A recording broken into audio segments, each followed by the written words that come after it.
Hi kids, so today we're going to have another look at the Behringer Crave, little recap over how easy sequencing actually is on it, and we're going to have a look at some very basic patching, particularly to make the raw sounds a bit more interesting and get a bit more movement into the sounds. First things up, we need to write a sequence. When you first boot up and you've got a new clear patch, that's all you get, just a single note. I'm going to take the decay off of that. And you can see it's just one note playing. Sequencing is so easy on this. The one guideline is that you must remember that it will fill in steps for you with a note unless you explicitly tell it to rest. Let me show you. So you press record, press shift, pick the step you're going to write to. So step 1, I'm going to have a nice bass note, and then shift step 2, I'm going to have a go up 1 octave, and then shift step 3, let's put, and then shift step 4, so make this a 4-note pattern, and then press recording stop and play, and there'll be 4 notes.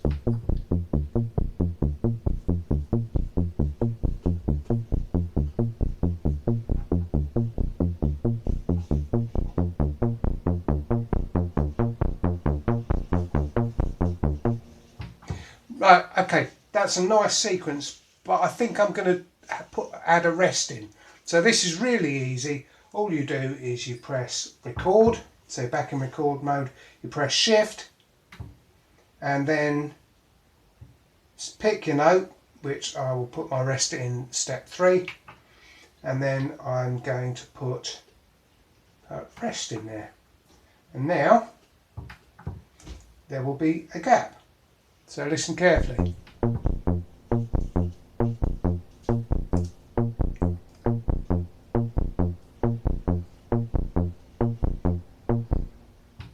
So as you can see, unless you explicitly tell it that you want a rest in a particular space, it will play a note.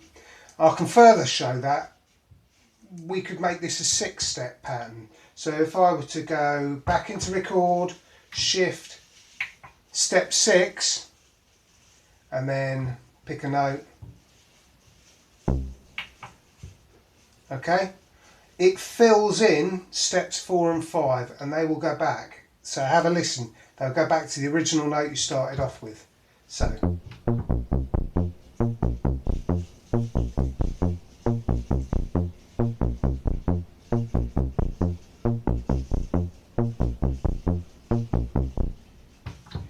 So that note gets added in, but I don't want it, so what I'm going to do is I'm going to put a glide in there so you can hear it gliding, because that's another useful feature. So exactly the same way, press record, press shift, pick the step you're going to edit, and then if I want to put a glide in there, I just turn the glide right up, and that turns on. And then that's now got a glide step, and you can have a listen. Out record.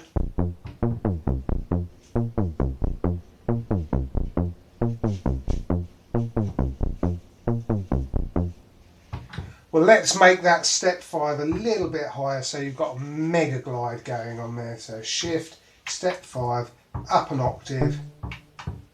There we go. And then record out. You can hear the glide. Okay, let's patch it up and make it a little bit more interesting. This output here, a sine, that's really useful. What you can do is you can tell it to have various different parameters in there, and there is one that does a random step parameter. We're going to put it onto the VCF, onto the filter. So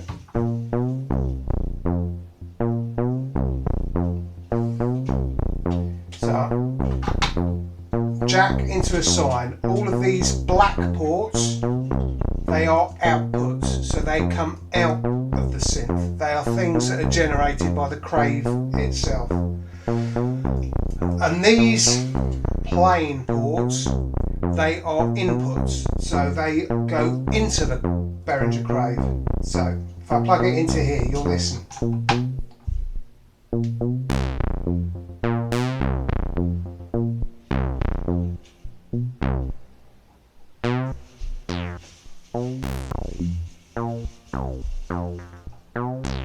And instantly you can hear that it's got an effect, but it's quite an extreme effect. But we can temper that. So if I take out of there and feed it into one of these ports, mix 2, and then I take, excuse me, sorry mate. Then if you take one of these and you come out of VC mix and you go into the VCF cut off,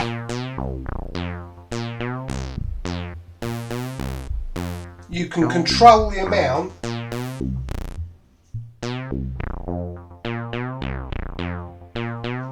with the VC mix control right here. So nothing much going on.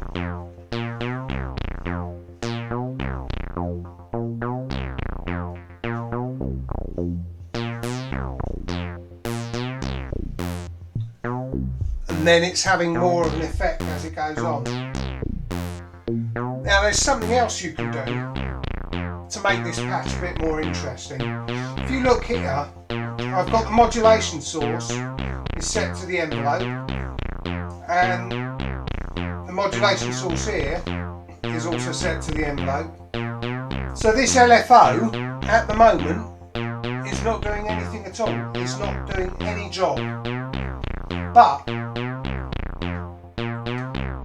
you've got a direct route out for the LFOs. So here you've got LFO triangle and LFO square. So I can put triangle LFO and I'll put that on the resonance.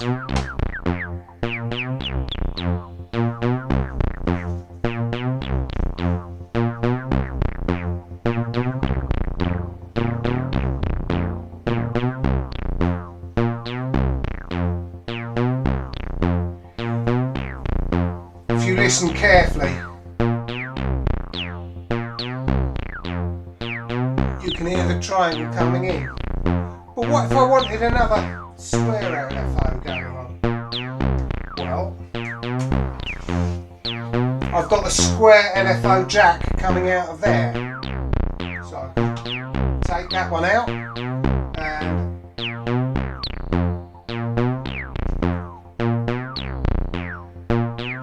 let's put that, still running out of interesting things here, into the oscillator mod, which is set to width. Well, we could set it to frequency.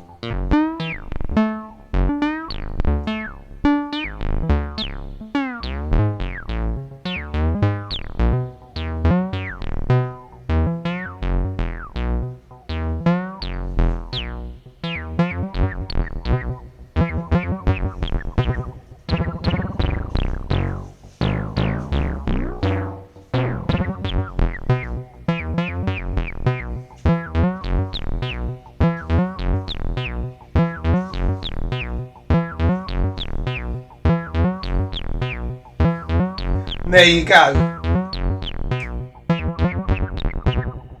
Just playing with that a little bit.